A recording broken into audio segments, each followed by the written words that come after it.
All right, part 2, the 10 investment commandments. And I want to remind us, okay, these are my commandments, right? This is what I try to remind myself of, right? Because we all need investment rules. We need discipline. It's a world that tells us we don't need discipline. It's okay. Live like you want, live for today, do this, do that, and it'll all work out. But it won't, right? We know there's no magic fairy dust to make it go away. So we all have disciplines in our life. These are the ones for me that remind me and keep me grounded. They keep me grounded on those. Now, we talked about it before. What you know isn't worth knowing. Don't overtrade. Don't succumb to your emotions. Don't trick yourselves into thinking that information is wisdom. Constantly questioning ourselves. Now, let's get started on this one. Number 6 is to be thinking forward.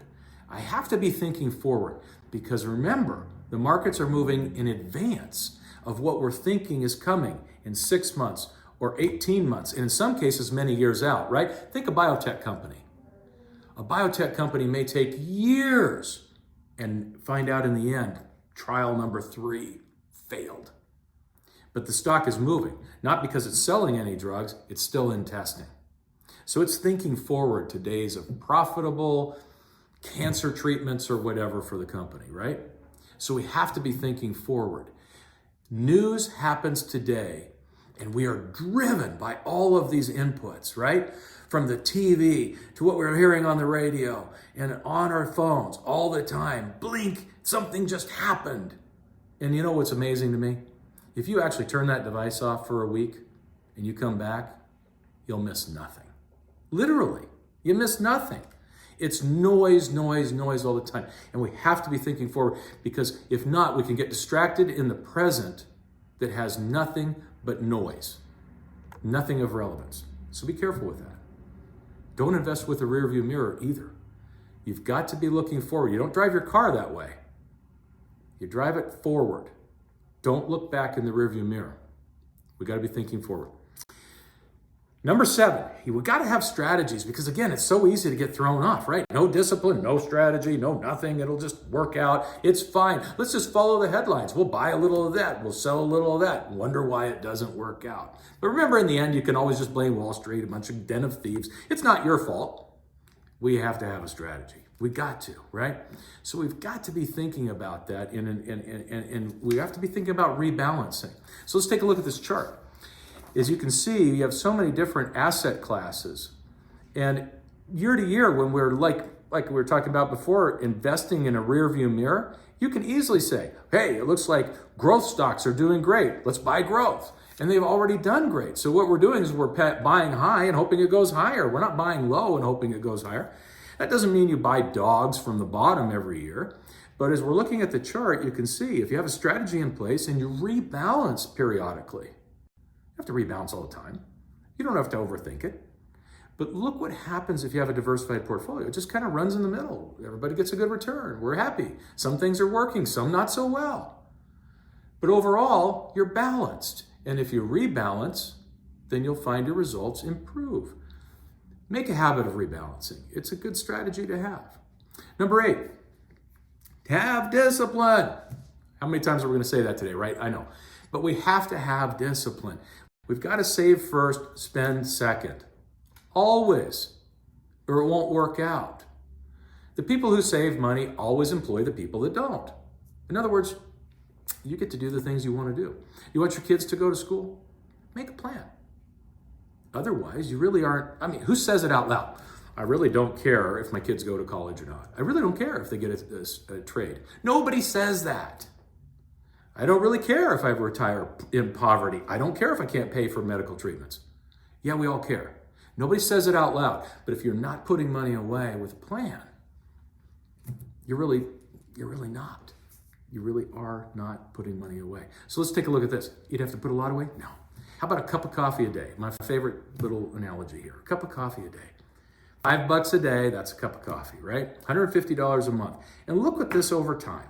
That's like $72,000 worth of coffee, by the way. It's ridiculous, isn't it? $72,000 worth of coffee. But if you let that thing grow, We're talking about $1.1 million over 40 years.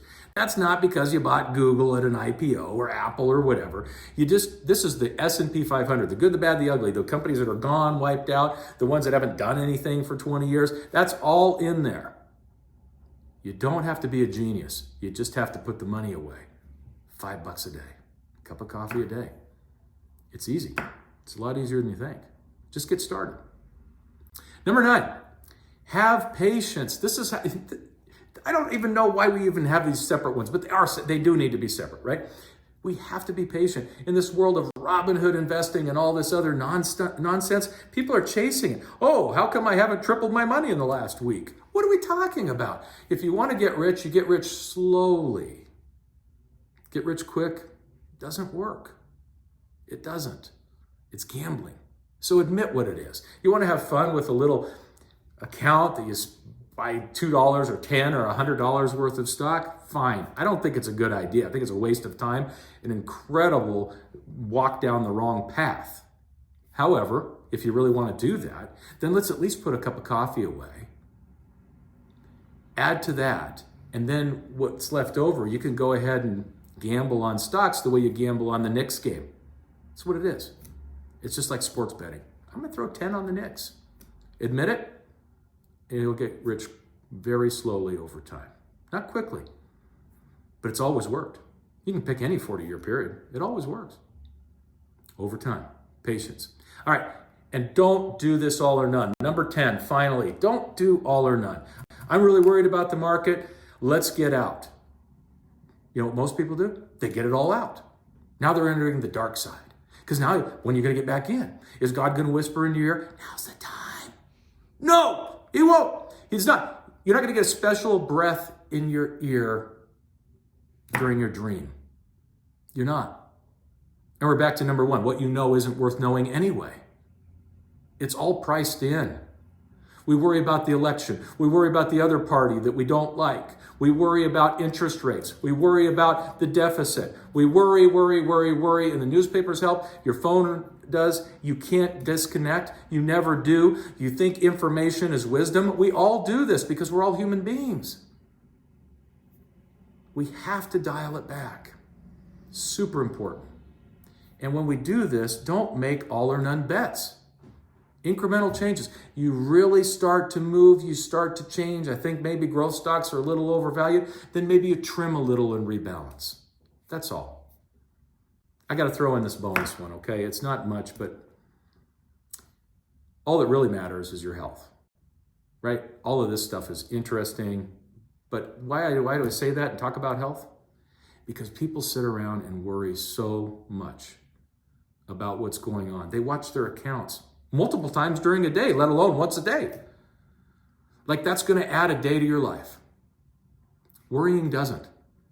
Let it go. That also, by the way, will help you with all of these 10 commandments, if you choose, or whichever ones you like. But quit worrying so much. The world will take care of itself, with or without you. And worry doesn't add a day to your life. I think somebody said that a long time ago. Thanks for joining us.